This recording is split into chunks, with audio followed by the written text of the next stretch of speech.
Maybe This Time by Jennifer Cruz. Chapter 1. Andy Miller sat in the reception room of her ex-husband's law office, holding on to 10 years of uncashed alimony checks and a lot of unresolved rage. This is why I never came back here, she thought. Nothing wrong with repressed anger as long as it stays repressed. Miss Miller. Andy jerked her head up and a lock of hair fell out of her chinion. She stuffed it back into the clip of the back of her head as North's neat, efficient secretary smiled at her, surrounded by the propriety of his Victorian architecture. If that secretary had a chinion, nothing would escape from it. North was probably crazy about her. Mr. Archer will see you now, the secretary said. Well, good for him.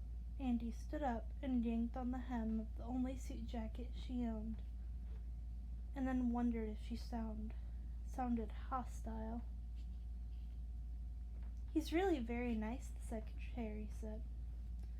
No, he isn't. Andy strode across the ancient rug to the door of North's office, opened it before the secretary could get in ahead of her, and then stopped. North sat behind his walnut desk, his cropped blonde hair almost white in the sunlight from the window behind him. His wire-rimmed glasses had slid too far down his nose again, and his shirt sleeves were rolled up over his forearms. Still playing racquetball, Andy thought, and his shoulders were as straight as ever, and he studied the papers spread out across the polished top of the desk. He looked exactly the way he had 10 years ago, when she'd bumped her suitcase on the doorframe on her way out of town. Miss Miller is here, the secretary said from behind her, and he looked up at her over his glasses, and the years fell away, and she was right back where she'd begun, staring into those blue-gray eyes, her heart pounding.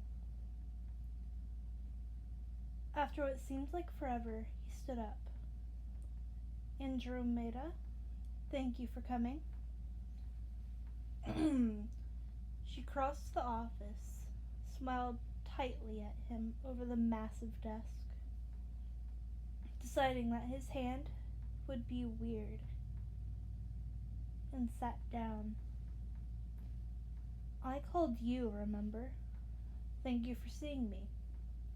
North sat down, saying, Thank you, Kristen, to his secretary, who left.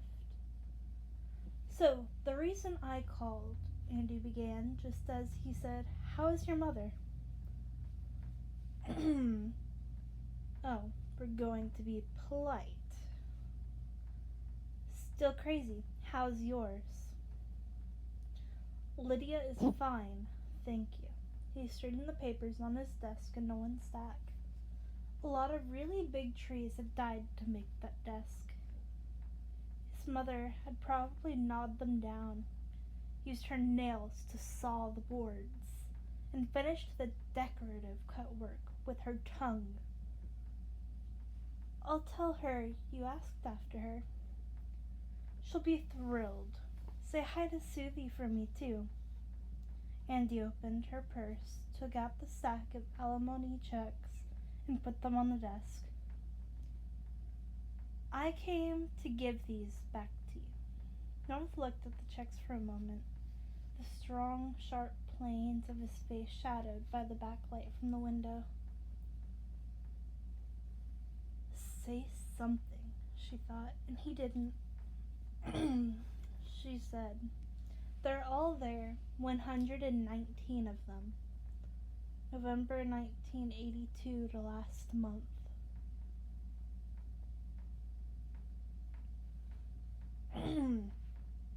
His face was as expressionless as ever. Why? Because there's a link between us. We haven't talked in 10 years, but every month you send me a check, even though you know I don't want alimony. Which means that every month I get an envelope in the mail that says I used to be married to you. And every month I don't cash them, and it's like we're nodding in the streets or something. We're still communicating. Not very well, North looked at the stack. Why now? I'm getting married. She watched him go still, the pause stretching out until she said, North? Congratulations. Who's the lucky man? Will Spencer, Andy said. Pretty sure North wouldn't know him. The writer? He's a great guy. She thought about Will, tall, blonde, and genial. The anti-North. He never forgot she existed. I'm ready to settle down, so I'm drawing a line under my old life. She nodded at the checks. That's why I came to give you those back. Don't send any more, please. After a moment, he nodded. Of course. Congratulations. The family will want to send a gift. He pulled his legal pad toward him. Are you registered? No, I'm not registered, Andy said, exasperated. Technically, I'm not even engaged yet. He asked me, but I needed to give you the checks back before I said yes. She didn't know why she'd expected him to have a reaction to the news. It wasn't as if he still cared. She wasn't sure he'd cared when she'd left. I see. Thank you for returning the checks. North straightened the papers on his desk again, and then looked down at the top paper for a long moment, as if he were reading it. He'd probably forgotten he was there again, because his work was. He looked up. Perhaps since you haven't said yes yet, you could postpone your new life? What? I have a problem you could help with. It would only take you a few months, maybe less. North, did you even hear what I said? And we'd pay you $10,000 a month, plus expenses, room, and board. She started to protest and then thought, $10,000 a month? He straightened the folder on his desk again. Theodore Archer, a distant cousin, died 2 years ago and made me the guardian of his 2 children. $10,000 a month. There had to be a catch. And then the rest of what he'd said hit her. Children? I went down to see them at the family house, where their aunt was taking care of them. They'd been living there with their father, their grandmother, and their aunt since the little girl was born 8 years ago. But the grandmother had died before Theodore. Down? They're not here in Ohio? The house is in a remote area in the south of the state. The place is isolated, but the children seemed fine with their aunt. So we agreed it was best that they'd stay there with her in order to disrupt their lives as little as possible. And to disrupt yours as little as possible, Andy thought. North waited as if he expected her to say it out loud.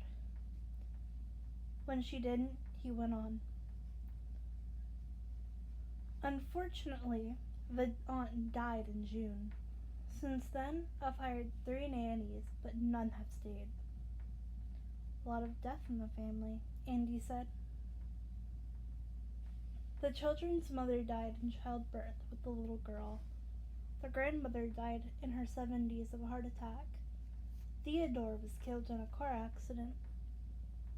The aunt fell from a tower on the house. Wait, the house has towers? It's a very old house, North said, his tone making it clear that he didn't want to discuss towers. The battlements are crumbling, and she evidently leaned on the wrong stone and fell into the moat. The moat? Andy said, "Is this a joke?" No. Theodore's great-great-grandfather had the house brought over from England in the 1850s. I don't know why he dug a moat. The point is, these children have nobody. And they're alone there, in the middle of nowhere, with only the housekeeper taking care of them. If you'll go down there, I will pay you $10,000 a month to fix them. Fix them? Andy said. $10,000 a month was ridiculous, but it would pay off her credit card bills and her car in 1 month. $10,000 would mean she could get married without debt. Not that Will cared, but it would be better to go to him free and clear. What do you mean, fix them? The children are odd. We wanted to bring them here in June after their aunt's death, but the little girl had a psychotic break when the nanny tried to take her away from the house. The boy was sent away to boarding school at the beginning of August, but he's been expelled for setting fires. I need someone to go down there and stabilize the children, bring their education up to standard for their grade level, so they can go to public school, and then move them up here with us. Andy shook her head, and another chunk of hair slipped out of her chin. Psychotic breaks and setting fire, she said, as she stuffed it back. North, I teach high school English. I have no clue how to help kids like this. I need somebody who doesn't care about the way things are. Supposed to be, he said, his eyes sliding to her neck. I think that's where the nannies are going wrong. I need someone who will do the unconventional thing without blinking. Somebody who will get things done. He met her eyes. Even if she doesn't stay for the long haul. Hey, Andy said. I would take it as a personal favor. I've never asked you for anything. You asked for a divorce. As soon as she said it, she knew it was a mistake. He looked at her over the tops of his glasses, exasperated. I did not ask you for a divorce. Yes, you did, Andy said. And it's too far to stop now. You told me that I seemed unhappy, and if that was true, you would understand if I divorced you. You were playing any day now, every time I came up to the attic, as hints go. It was pretty broad.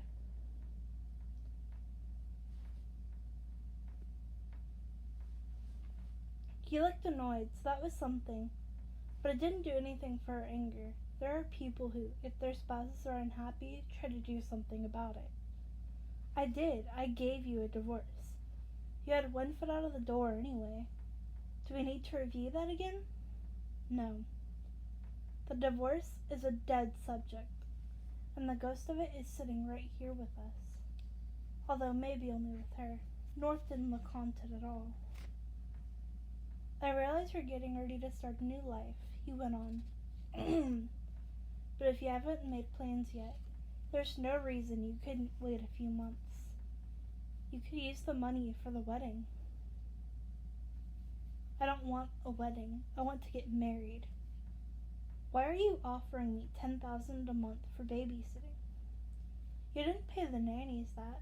It's ridiculous for $10,000 a month. You should not only get child care, you should get your house cleaned, your laundry done, your tires rotated, and if I were you, I'd insist on nightly blowjobs. Did you think I would notice that you're still trying to keep your thumb on me?